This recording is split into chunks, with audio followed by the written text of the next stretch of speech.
자, 여러분 안녕하세요. 이제 6장 소비자 이론의 응용과 확장 뒷부분 강의를 한번 시작해 보도록 하겠습니다. 기쁘게도요, 오늘 수업에는 사실 어려운 부분이 별로 없어요. 그래서 가벼운 마음으로 쓱쓱쓱 따라서 보시면 될 것 같습니다. 물론 문제 푸는 거는 좀 어려울 수 있는데 일단 내용 자체는 크게 어려운 부분이 없습니다. 따라서 오늘 강의를 들으시고 나서는 6장 연습 문제를 한번 열심히 풀어보시는 걸로 그렇게 하도록 하죠. 6장 연습 문제를 열심히 풀어보시고 아마도 다음 주 화요일 날 제가 이제 연습 문제 풀이 강의를 또 올려드릴 테니까 그때 이제 한번 확인해 보는 그런 식으로 해주시면 될 것 같습니다. 자, 저희 텍스트는요 154페이지 보시면 되겠고요. 수업 자료는 역시나 오늘도 블로그에 올려놓을 예정입니다. 그러니까 블로그에서 받아서 보시면 되겠습니다. 자, 154페이지 지수의 문제부터 한번 시작을 해보도록 하죠. 오늘 할 거는요 두 가지예요. 지수의 문제하고 그 다음에 소비자 잉여라고 하는 거, 그 그래프로 이제 도출하는 것, 그거까지 한번 보도록 하겠습니다. 자, 먼저 지수의 문제입니다. 지수 그러니까 무슨 사람 이름 같기도 한데 보이시나요? 너무 높이 쓰나요? 조금 낮게 써야 되겠네요. 자, 지수의 문제. 자, 지수라고 하는 거 영어로는 인덱스 이렇게 얘기를 하죠. 보통 뭐냐 하면요, 좀 현실을 갖다가 나타내기에 너무 복잡한 경우에 단순하게 한 가지 숫자로 딱 뭉쳐가지고 이 숫자가 올라가고 내려가는 것만 봐도 여러 가지 복잡한 상황들이 좋아졌는지 나빠졌는지 어떻게 변했는지를 알 수 있게 해주는 숫자, 그걸 갖다가 지수라고 보통 얘기를 하죠. 그래서 지금 뭐 당장 떠오르는 것만 언급해 보더라도 뭐 GDP라고 하는 거, 총생산량이라든가 뭐 무역 거래량이라든가 아니면 소비자 물가 지수라든가 종합 주가 지수, 뭐 이런 것들이 전부 지수라는 이름을 붙이고 있다라는 걸 아실 수가 있겠어요. 자, 여기도 마찬가지입니다. 이제 지수의 문제인데, 지수의 일단 정의 거기 적혀 있어요. 상품의 수량이나 가격에 생긴 평균적인 변화를 하나의 수치로 표현하는 것을 가능하게 하기 위해 고안된 개념이다. 무슨 얘기냐? 물건들이 너무 종류가 많단 말이죠. 종류가 너무 많다 보니까 어떤 녀석은 가격이 올라가고 어떤 녀석은 가격이 내려가고, 그 다음에 구매하고 있는 양도요, 올해는 지금 뭐 예를 들어서 차가 1000만 대가 팔리지만 그 10년 후에는 차가 1500만 대가 팔린다거나 이런 식으로 가격 그리고 수량, 이 두 가지가 지금과 미래 또는 과거 이렇게 해서 비교를 하려고 할 때 너무나도 달라지는 게 많더라는 거죠. 너무 달라진 게 많다 보니까 게다가 그 달라지는 방향이 한쪽으로 이렇게 정렬돼 있지도 않습니다. 따라서 이걸 갖다가 비교를 하려면 결국 하나의 숫자로 각각들을 바꾸어서 비교를 해줘야 된다 이거죠. 그게 이제 지수인데, 자, 지금 오늘 얘기할 지수는 두 가지예요. 수량지수하고 수량지수, 그리고 가격지수, 이렇게 두 가지가 일단 오늘 언급해야 될 부분입니다. 자, 수량지수 Quantity Index라고 얘기하고요. 가격지수는 Price Index 이렇게 얘기를 하는데, 그러면 이 수량지수, 가격지수 이게 뭔지부터 이제 한번 살펴보도록 하죠. 자, 쭉쭉쭉 볼게요. 쓱쓱쓱쓱 봐서 155페이지, 텍스트에서 155페이지 보시면 되겠어요. 수량지수, 문제를 단순화하기 위해 소비자의 상품 묶음은 오직 쌀과 옷 두 상품만으로 구성되어 있다고 가정하자. 어쩔 수 없습니다. 여러 가지가 되겠지만 실질적으로 현실에서는 뭐 물품을 뭐 200가지든 300가지든 이렇게 대표성이 있는 녀석을 선택을 해가지고 그것들에 대해서 이 지수를 도출을 하는 것이죠. 자, 그런데 일단 여기 그 책에서는 이제 두 가지만 가지고 얘기를 하고 있습니다. 그래서 뭐 기준 연도를 2010년으로 하고, 그다음 비교 연도를 2019년, 뭐 2020년으로 해도 상관없고요. 요거는 자, 그렇게 해서 상품 묶음을 각각 표시를 하고, 이 두 해의 가격은 P0 또는 P1으로 각각 주어졌다고 가정하자. 자, 지금 뭐냐면요, 이 수량지수를 얘기를 할 건데 상황이 2010년하고요 2020년하고 비교를 할 건데, 자, XJ 그리고 YJ의 가격 그리고 실제로 거래가 된 거래량, 수량, 이 두 가지가 각각 정보가 있을 거예요. 그렇죠? 자, 그래서 요걸 갖다가 뭐라고 얘기를 할 거냐? P0 X, P0 Y 이렇게 표현을 하고요. 그 다음에 Q0 X, Q0 Y, 그 다음에 이쪽도 비슷하게 P1 X, P2, 아이고 갑자기 2가 왜 나와? P1 Y, Q1 X, Q1 Y 이런 식으로 이제 무려 8개의 수치가 나와 있다라고 한번 생각을 해보도록 하죠. 자, 그래 놓고요. 요걸 갖다가 이제 비교를 할 거예요. 비교를 할 건데 뭘 어떻게 비교를 할 거냐 하면, 자, 한 페이지를 넘겨봅니다. 또는 요 수업 자료에 있는 그림 3개를 볼 거예요. 자, 생활 수준이 어떻게 변화했는지 그걸 갖다 평가를 하기 위해서 말이죠. 여기 있는 값들을 이용해서 그래프를 그리는데 뭘 그리냐면 예산선을 그리는 거예요. 예산선을 그려서 자, 거기 있는 수업 자료 기준으로 이제 설명을 드리면 처음에 이제 파란색 선으로 예산선이 2010년에 있었다 이거죠. 그리고요, 2020년이 돼가지고 빨간색으로 예산선이 바뀌었다고 한번 생각을 해보죠. 이 예산선은 어떻게 도출한 거예요? 얘네들끼리 2010년도에 2010년 가격으로 2020년도에 2020년 가격으로 곱한 거예요. 그래가지고 요거 가지고 파란색 선을 도출한 것이고요. 파란색 선. 텍스트에서는 무슨 선을 도출한 거냐 하면은 저희 텍스트에서는 까만색 선이네요. 파란색. 텍스트 기준으로 검은색 선 요걸 도출을 한 것이고, 그 다음에 2020년 거 가지고는 물론 거기는 2019년이라고 되어 있습니다만은 요게 붉은색 선, 그리고 텍스트도 붉은색이네요. 붉은색 선을 도출을 한 겁니다. 그러면 이렇게 해가지고 생각을 해보면 무슨 상황이 생기느냐? 자, 먼저 첫 번째 거 명백한 악화라고 되어 있는 것부터 한번 그림을 해석을 해보도록 하죠. 자, 보시면 Q0, Q1, 이 Q0라고 하는 게 2010년도에 선택했던 점이에요. 그리고 Q1이라고 하는 게 2019년 또는 2020년에 선택했던 점이에요. 그러면 원래 이제 Q0하고 Q1 둘 다 2010년도에는 선택이 가능했습니다. 그렇죠? 왜냐하면 그 예산선 안쪽에 있는 점들은 다 선택이 가능한 거니까요. 그렇게 되면 Q0와 Q1 둘 다 선택 가능했지만 Q0를 선택했다라는 것은 뭐냐? 현시선호 이론에 의해서 설명을 하든 무슨 이론에 의해서 설명을 하든 Q0라고 하는 상황이 Q1보다는 더 좋은 상황이라는 거죠. 그러니까 Q0를 선택을 했겠죠. 그런데 세월이 흐르고 나서 2019년, 2020년이 됐을 때는 더 이상은 Q0를 선택할 수 없으니 남은 것들 중에서 제일 좋은 점인 Q1을 선택했다. 이렇게 해석을 할 수 있는 거죠. 따라서 이것은 2010년에 비해서 2020년에 명백하게 악화되었다. 생활 수준이 악화되었다. 이렇게 판단을 해줄 수 있다는 겁니다. 이런 상황이라면 얼마든지 쉽게 생각을 해볼 수 있어요. 얘네들 곱하고 얘네들 곱해가지고 이렇게 도출을 하더라도 비교가 된다 이거죠. 그래서 명백한이라는 말이 붙었어요. 누가 봐도 똑같이 판단을 할 것이기 때문에.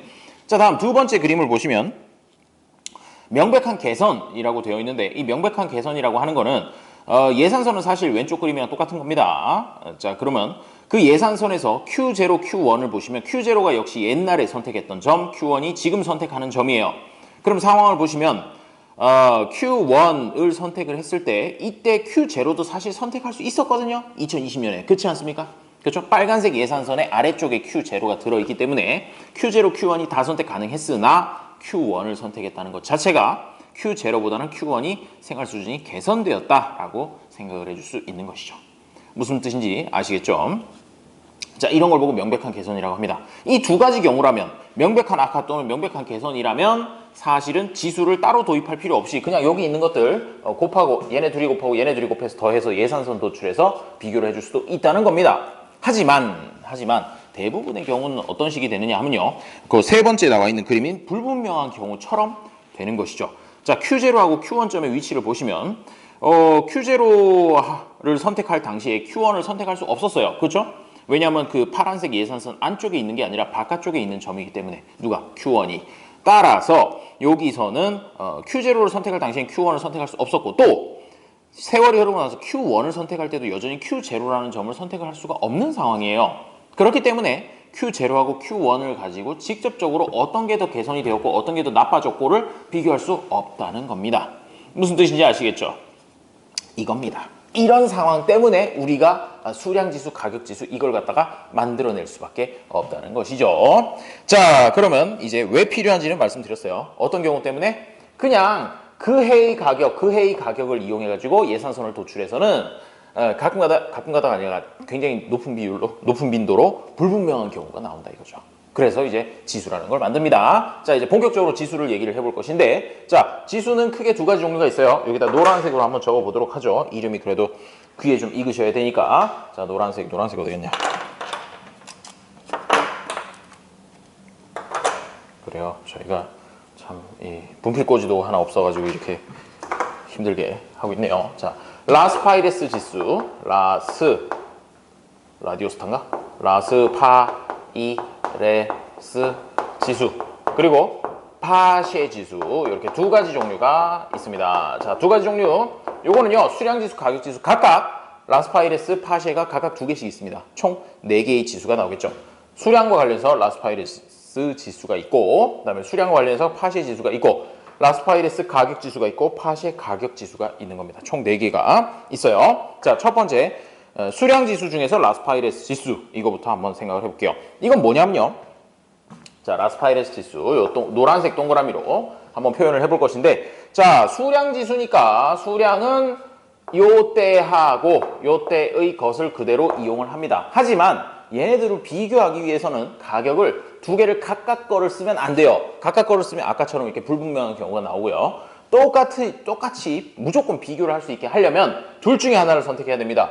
이쪽 가격을 쓰거나 이쪽 가격을 쓰거나 둘 중에 하나를 이용해서 만들어야 되는 거예요. 그런데 이 라스파이레스 지수라는 건 뭐냐면 기준연도, 이 과거죠, 보통 기준연도가. 기준연도의 것을 하고 요거는 비교연도라고 이렇게 표현을 할 때, 자, 라스파이레스 지수라는 건 결국 이거예요, 이거. 자, 노란색으로 지금 3개 네모를 쳤죠. 이거 동그라미 친 거는 무시하고. 자, 무슨 얘기냐면 Q0하고 P0, Q0하고 P0 얘네 둘이를 각각 곱해요. 그렇게 하면 뭔가 숫자가 나오겠죠. 그렇죠? 자, 그 다음에 Q1 이렇게 XY가 수량이 돼 있는데 얘를 P0하고 Q1을 곱하고 P0하고 Q1Y를 곱하는 거예요. 그렇게 해서 더하면 일단 요 수량이 바뀐 것 때문에 얼마만큼 차이가 나는지 그걸 갖다가 비교를 할 수 있다는 거죠. 왜? 똑같은 가격을 곱했으니까요. 그렇죠? 자, 그래서 라스파이레스 지수라고 하는 건 결국 기억해둬야 될 게 기준연도 수치를 활용한다라는 거, 요거 꼭 기억을 해주시면 되겠어요. 그리고요, 파쉐 지수라고 하는 것도 별거 아니에요. 파쉐 지수는 이제 기준연도가 아니라 뭘 쓴다는 겁니까? 기준연도가 아니라 비교연도 거를 쓴다. 비교연도 거를 수치를 사용한다. 자, 이게 무슨 얘기냐면요, 이 수량 Q0부터 Q1까지 이 두 가지는 쓰고요. 그 다음에 곱할 때 얘 위에 있는 녀석 가격을 곱해준다는 것이죠. 오케이? 무슨 얘기인지 아시겠어요? 얘랑 곱한 그 수치랑 얘랑 곱한 수치를 비교를 해주는 것. 그게 바로 파쉐 지수가 되는 겁니다. 자, 이렇게 생각하고 나면 별거 없어요. 자, 그리고요, 여기 가격 지수도 마찬가지로 결국 기준연도 쓰는 게 라스파이레스, 그 다음에 비교연도 쓰는 게 파쉐, 이렇게로 기억을 해주시면 되겠습니다. 플러스 꼭 기억을 해야 되는 게, 이게 보통 이제 객관식 문제로 많이 나오거든요. 객관식 문제에서 많이 나오는 건 라스파이레스 지수는 기준연도의 가격을 사용한다, 이런 맞는 얘기고, 비교연도의 가격을 사용한다 그러면은 틀린 말이고, 이런 식으로 이제 기억을 해줘야 되는 거예요. 플러스 비슷한 녀석들이 좀 있습니다. 그래서 본문을 쭉 읽어보시다 보면 뭐 그런 얘기가 나오는데, 자, 라스파이레스 지수는요, 실질 GDP 계산 방식으로 주로 많이 사용이 된다라는 것까지 이 라스파이레스 지수라고 하는 거 꼭 기억을 해두시면 되겠습니다. 여기 생각해 보시면요, 이거 어떻게 되는 거예요? 기준연도의 가격을 딱 고정을 시켜놓고 이 생산량을 거기에다가 이 가격에다가 신나게 곱하는 거예요. 곱하면 어떻게 되겠습니까? 생산량이 늘어나면 늘어날수록 쭉쭉쭉쭉쭉 GDP가 늘어나겠죠. 그래서 GDP 계산할 때는 항상 옛날 가격 이용해서 그대로 계산을 해주게 됩니다. 넘어가죠. 자, 파쉐 지수도 설명을 해왔는데, 비교연도의 가격을 가중치로 사용을 하다 보니까 이런 거는 아마 잘 못 보셨을 거예요. 옛날 가격 기준으로 해가지고 물가가 뭐 어떻게 올라간다는 둥, 아니면 GDP가 어떻게 성장했다는 둥, 이렇게는 보통 얘기를 많이 하지만 지금 있는 가격으로 옛날 거 수량을 갖다 곱해가지고 얘기하는 게 사실은 좀 훨씬 적죠. 그래서 라스파이레스 지수가 더 많이 쓰이고 파쉐 지수가 좀 덜 쓰인다, 이렇게 생각해 주시면 될 것 같아요. 자, 지금까지 살펴본 게 바로 수량지수입니다. 수량지수고요. 그 다음에 이제 가격지수라는 것도 살펴볼 건데, 가격지수도요, 라스파이레스 지수 그리고 파쉐 지수 이렇게 두 가지가 있습니다. 자, 그러면 이제는 어떻게 할 거냐? 이 가격이 어떻게 변했느냐에 따른 효과를 볼 거니까 결국 뭘 고정을 시켜야 되느냐 하면 생산량을 고정을 시켜야 돼요. 고정시키는 방법도 두 가지죠. 어떻게 고정시켜요? 옛날 걸로 고정시키거나 지금 걸로 고정시키거나 둘 중에 하나가 됩니다. 자, 그래서 이번에는 라스파이레스 가격지수라는 녀석을 볼 거예요. 가격지수라는 녀석을 보면 역시나 기준연도를 이용을 하니까, 자, 빨간색으로 한번 어떤 녀석끼리 하는 건지 한번 볼게요. 자, 가격은 이 두 가지는 다 씁니다. P0하고 P1하고 이 두 가지 다 쓰고요. 그 다음에 수량을 곱할 때는 요거를 곱해주면 라스파이레스 지수가 되는 거예요.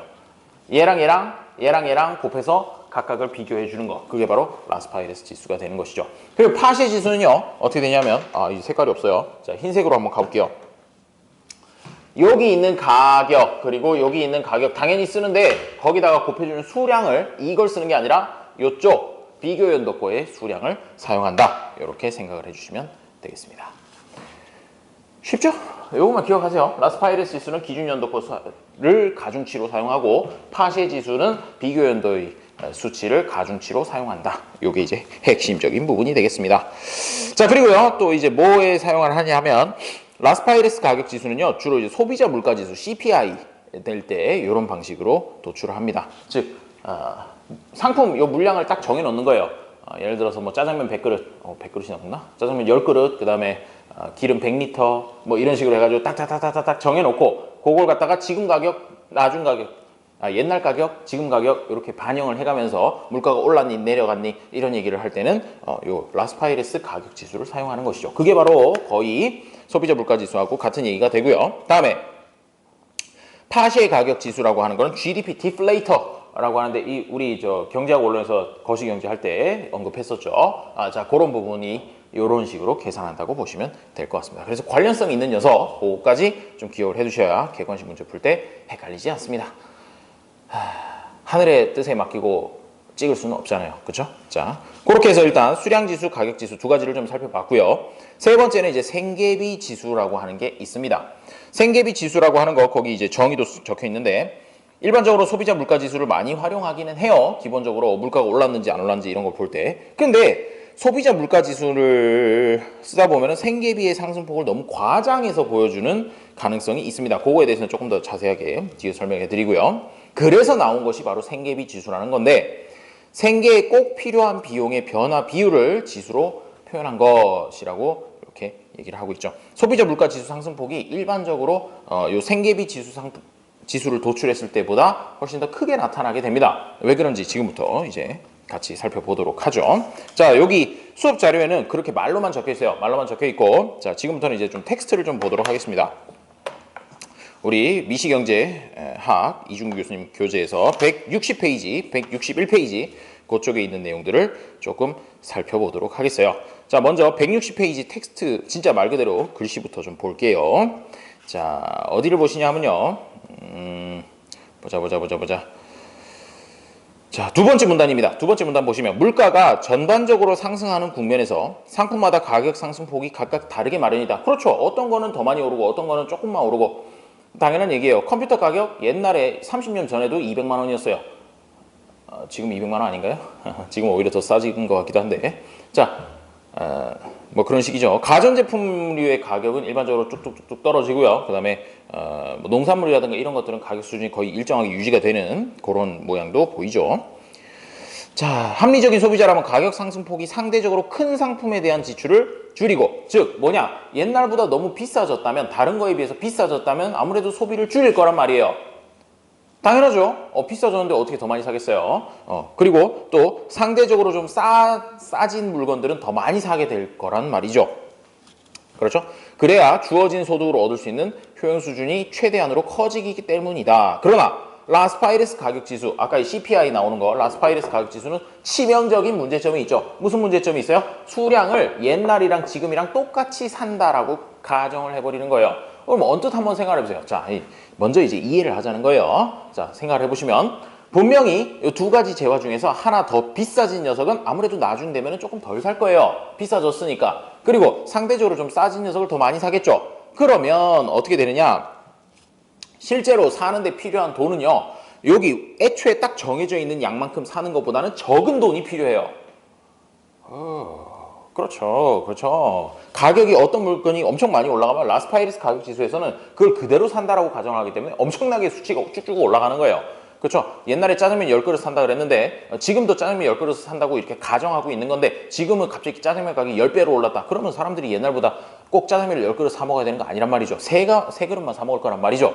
세 그릇도 안 사 먹나? 뭐 여튼 그렇기 때문에 무슨 일이 생기냐? 라스파이레스 가격 지수를 했을 때는 실제보다 생계비가 좀 과장이 될 수 있다는 겁니다. 똑같은 효용을 얻을 수 있는 방법으로 다르게 이렇게 상품 조합을 하면 되는 건데 그걸 갖다가 반영을 안 하고 옛날 거 그대로 기준을 가져가니까 뭔가 물가가 무지막지하게 많이 오른 것처럼 그렇게 나올 수 있다는 거죠.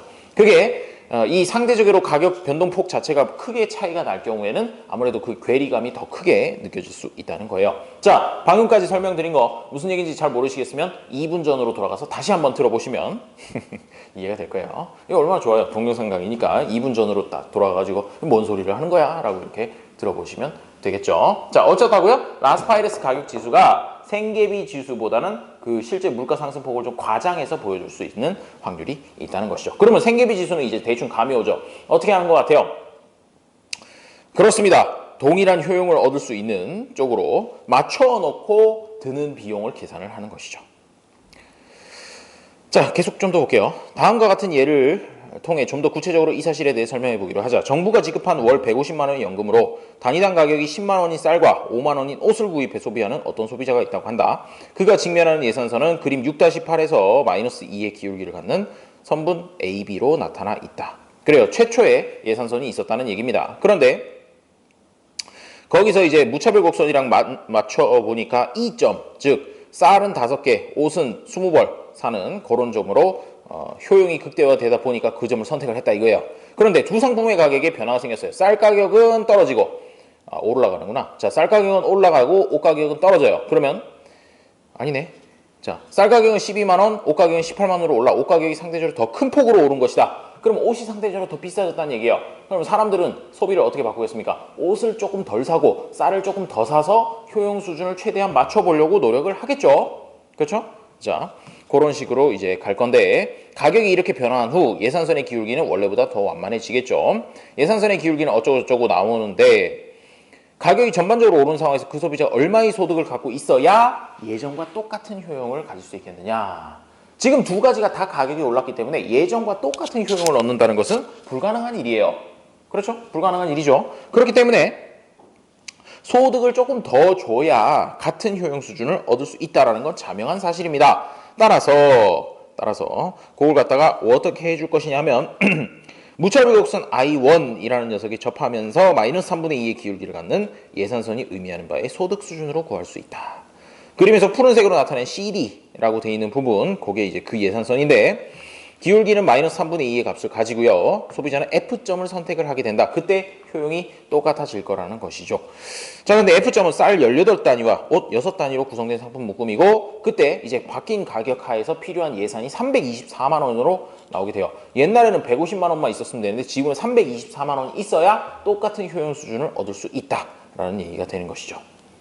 물가가 많이 올랐네 라고 이렇게 생각을 해볼 수 있다는 겁니다. 이런 식으로 뽑아내는 거 뭐라는 거예요? 자, 효용 수준을 똑같이 가져가는데 소득을 얼마로 해줘야 되느냐 그걸 계산을 하는 거예요.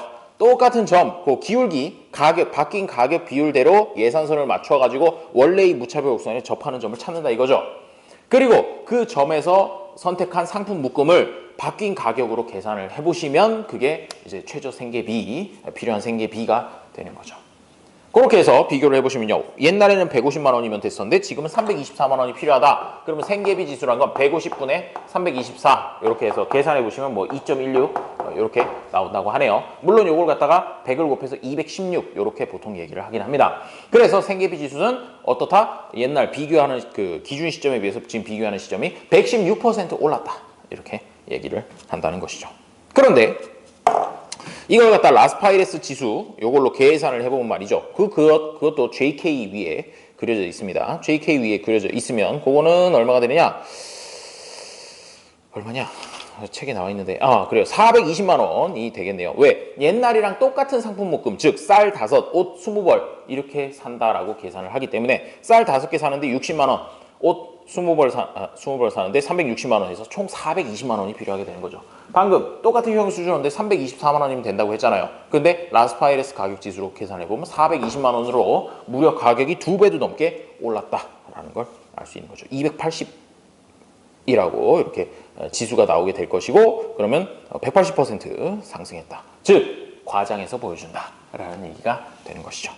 되겠습니까? 확인하셨어요. 그래서 결국 이 소비자 물가지수에 기초해가지고 연금 수준을 쭉쭉쭉쭉 올려준다? 그러면은 뭔가 실제보다 과장될 가능성이 굉장히 높습니다. 왜? 사람들은 특정한 물건이 비싸지면 그 물건 소비를 줄이는 방향으로 선택하기 때문에 그런 일이 일어난다는 것이죠. 됐습니다. 자, 요까지가 이제 지수의 문제가 되겠어요. 지수의 문제 살펴봤고요. 라스파이레스 지수, 파쉐 지수, 요 생계비 지수까지. 그리고 라스파이레스 지수는 실제보다 물가 상승폭을 좀 과장해서 보여줄 수 있다라는 거. 생계비 계산할 때는 좀 적절하지 않다라는 그런 얘기까지 기억해 주시면 되겠습니다. 자, 그리고 오늘의 두 번째 파트 한번 가보도록 하겠습니다. 두 번째 파트 소비자 잉여입니다. 소비자 잉여는요, 그 경제학 원론 시간에도 굉장히 중요한 부분이라고 하면서 설명을 드렸던 것 같은 기억이 나네요. 소비자 잉여, 영어로는 consumer surplus라고 이렇게 얘기를 하죠. 자, 소비자 잉여, 그러면 이건 어떻게 도출을 하느냐? 경제학 원론 시간에도 얘기를 했는데 또 이야기를 하는 이유가 뭐겠습니까? 뭔가 조금 또 다른 이야기를 집어넣기 위해서 미시경제에서 또 얘기를 하는 거죠. 자, 그 얘기가 뭐냐면요. 거기 이제 수업 자료에도 이제 정리를 해놨는데 원래 소비자 잉여를 갖다 도출하기 위해서는 무슨 수요 곡선에서 출발해야 되느냐? 그냥 우리가 일반적으로 얘기하는 수요 곡선이 아니에요. 아니고 무슨 곡선? 보상 수요 곡선에서부터 시작을 해야 되는 겁니다. 보상 수요 곡선에서부터 이야기를 했어야 되는 거죠. 왜냐하면 말이죠. 그냥 일반적인 수요 곡선은요. 일반적인 수요 곡선은 이런 식으로 생겼으면 이렇게 돼 있으면 자, 이 점에서의 효용 수준, 이 점에서의 효용 수준, 이 점에서의 효용 수준이 전부 다 달라요.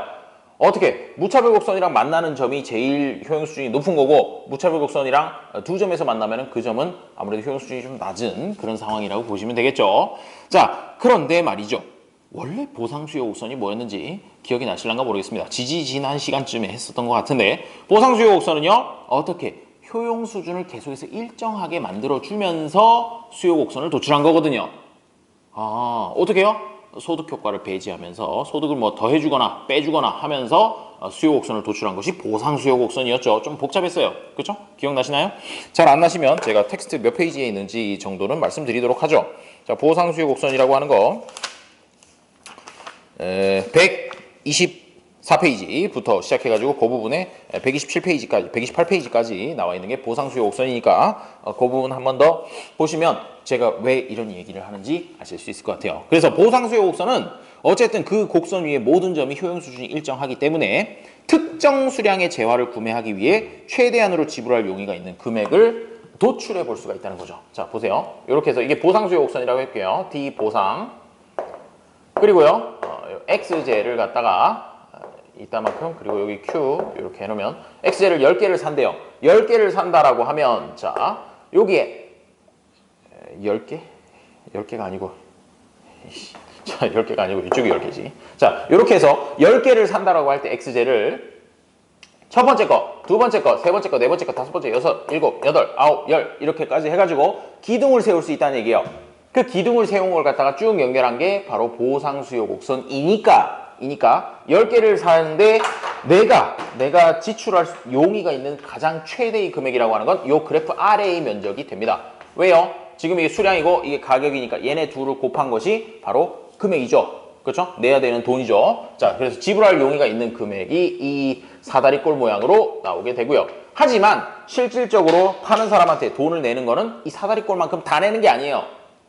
다 내는 게 아니고 웬만큼 압도업자가 아닌 이상은 10개 산다 그랬을 때 그러면요 첫 번째 거는 1,000원 주시고요 두 번째 건 900원 주시고 세 번째 거는 800원 주시고 이렇게 하지 않는다는 얘기예요. 그냥 10개 한 개당 500원씩 해서 5,000원 주세요 이렇게 얘기를 하지. 그렇지 않습니까?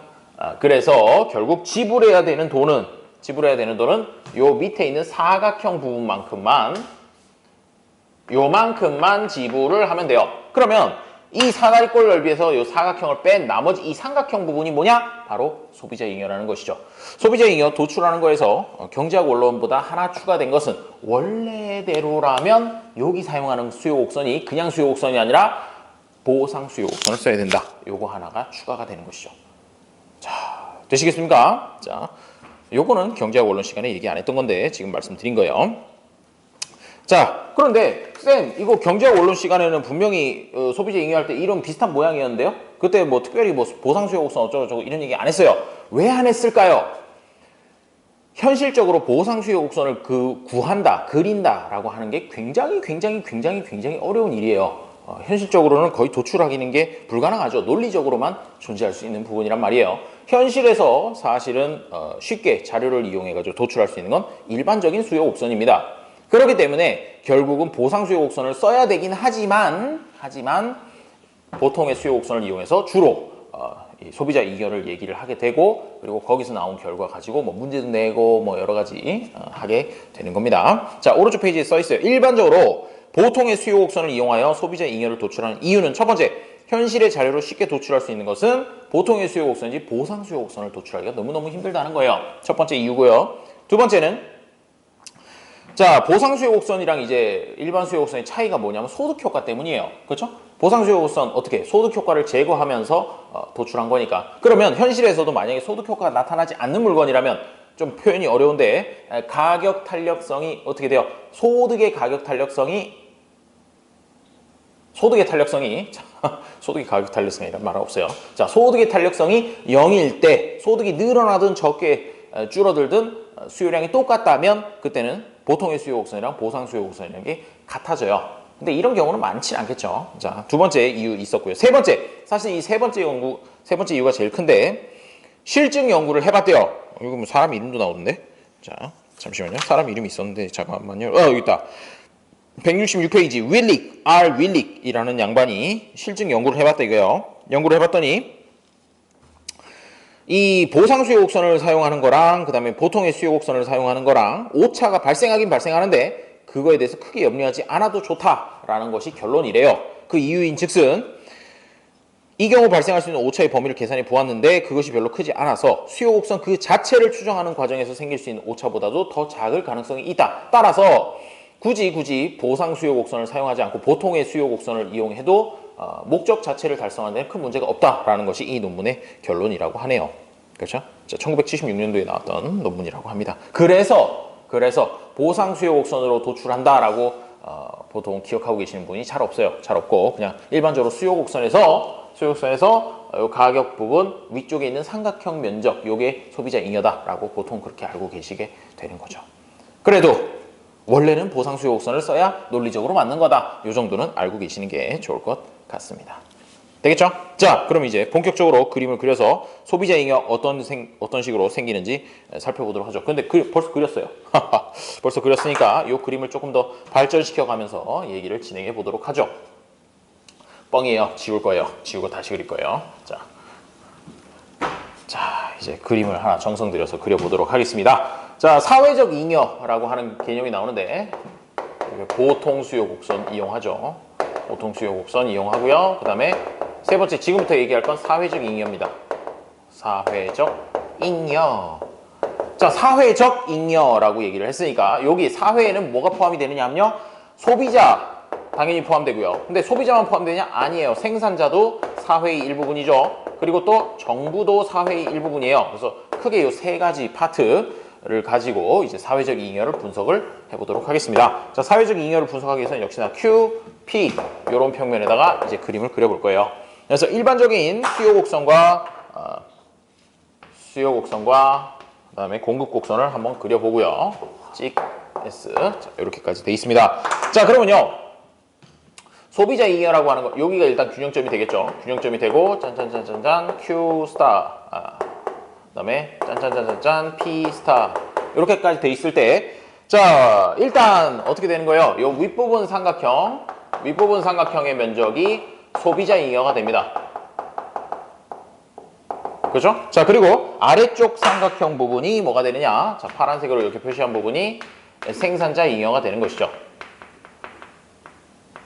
그래서 일단 자유경쟁시장 같은 경우에는 사회적 잉여를 구해봐라 라고 하면 어떻게 되냐? 얘네 셋이 전부 다 사회를 구성하고 있으므로 노란색 빗금친 부분, 파란색 빗금친 부분을 합쳐서 사회적 잉여라고 얘기를 하게 되는 것이죠.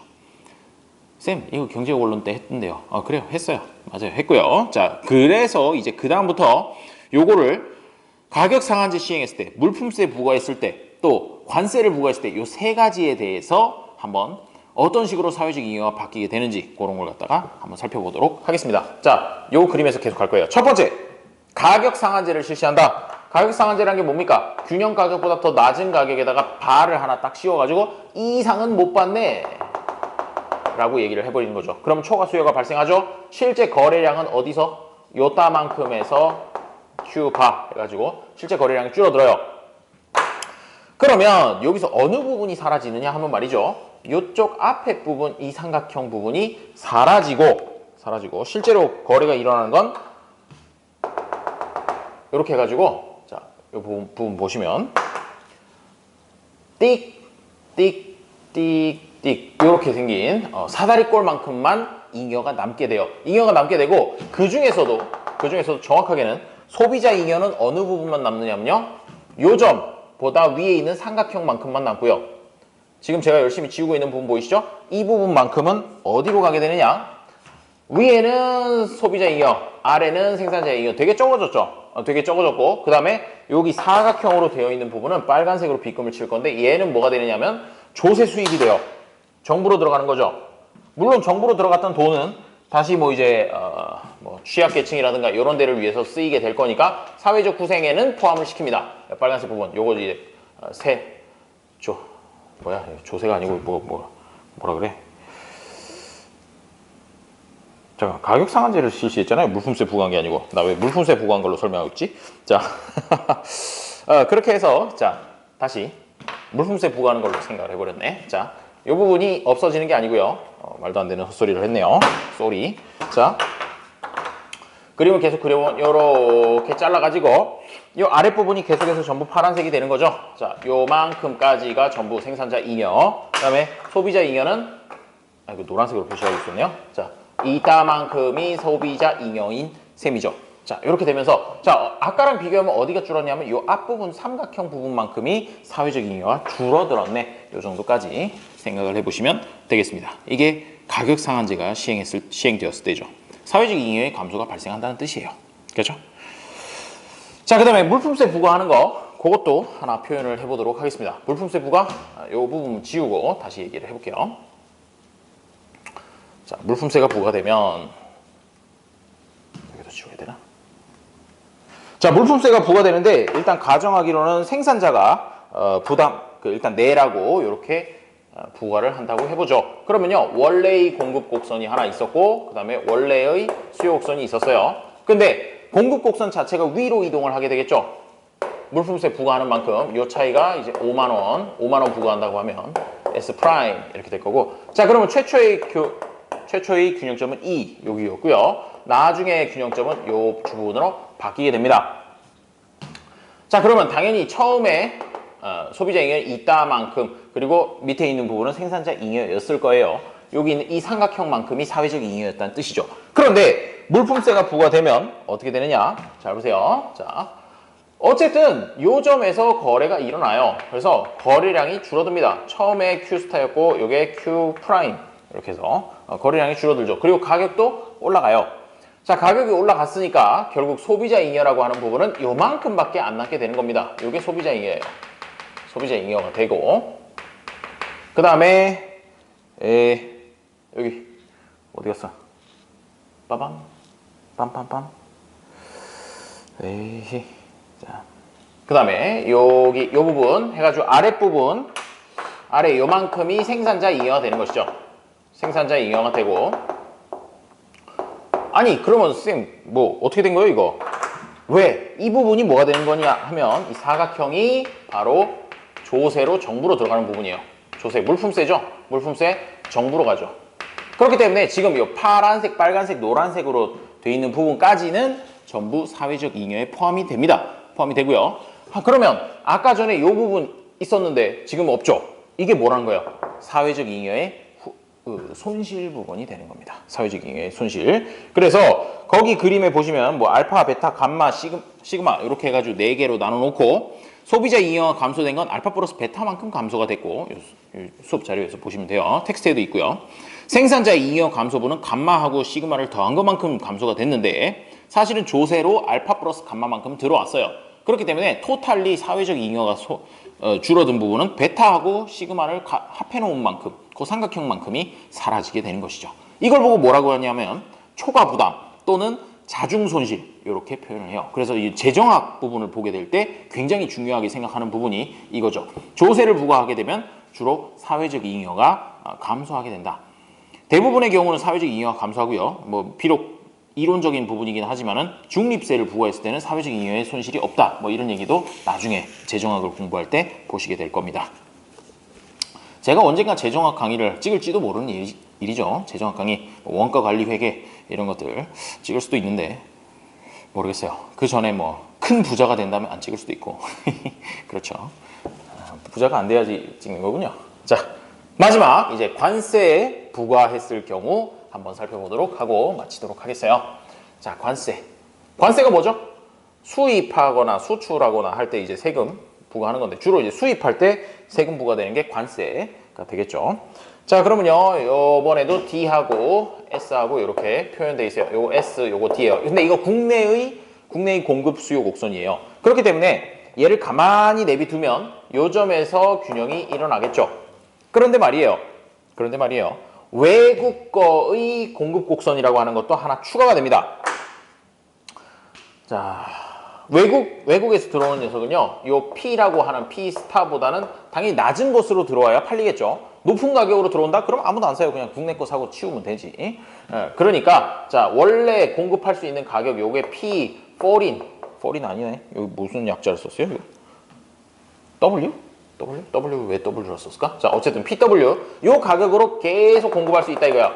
가만히 냅두면 어떻게 됩니까? 와우, 공급 능력이 왕창 늘어나서 수요 이따만큼까지 늘어나게 되겠죠. 그래서 요거 지금 관세를 부과하지 않았을 때는 무려 소비자 잉여가 이따만큼이 됩니다. 와, 끝도 없이 그리네. 자, 이따만큼 삼각형이 되는 겁니다. 그리고요, 국내 생산자들의 생산자 잉여는 요만큼밖에 안 되는 거죠. 오케이? 자, 이따만큼이랑 이따만큼이 돼요. 위에 부분이 소비자 잉여, 아래 부분이 생산자 잉여가 되는 것이죠. 그런데 이거는 무슨 문제가 생기느냐 하면 생산자 잉여가 너무너무 적다 보니까 국내에서 요 농산물을 생산하는 농부들이 들고 일어난다는 거죠. 야, 우린 다 잠시만요. 자, 배터리를 갈아야 될 것 같긴 한데 3분의 1로 끝내도록 하죠. 들고 일어나니까 어떻게 해버리냐면, 자, 관세 부과할게. 알았어. P, W, 바 이렇게 만들어버린 거야. 그러면 어떻게 됩니까? 실질적으로 이 아랫부분은 가져갈 수가 없는 거예요. 가져갈 수가 없고. 자, 소비자 잉여가 어떻게 됐어요? 줄었어요. 이따만큼으로 줄었습니다. 요렇게로 바뀌는 것이고, 그 다음에 국내 생산자 잉여가 조금 더 늘어나게 되는 거죠. 이따만큼으로. 그렇죠? 그러면 아까 전에 있었던 부분은 어디로 갔나요? 여기서부터 요만큼은 정부로 들어가요. 정부 조세, 관세로 들어가고요. 그 다음에 여기 아무 표시 안 돼 있는 요 삼각형이랑 요 삼각형, 요 두 부분 삼각형 부분은 사회적 잉여 손실이 발생하게 되는 것이죠. 되겠습니까? 자, 요렇게. 그래서 거기 그림에 보시면요, 알파 플러스 베타 플러스 감마 플러스 시그마까지 다 소비자 잉여가 감소하는데 그 중에서 국내 생산자 잉여 증가분으로 들어가는 건 이쪽 왼쪽에 있는 알파만큼, 그리고 관세 수입으로 들어가는 건 감마만큼, 따라서 베타 플러스 시그마만큼은 또 사회적 잉여가 감소한다. 이렇게까지 생각해 보시면 되겠습니다. 뭐 그래프 그리는 것 자체, 그래프 이해하는 것 자체는 별로 어렵지 않아요. 따라서 우리가 해야 될 일은 뭐냐면 거기 뒤에 연결되는 바로 부록은 됐고요. 자, 연습 문제를 이제 풀어보셔야 됩니다. 연습 문제를 웬만하면 다 풀어보세요.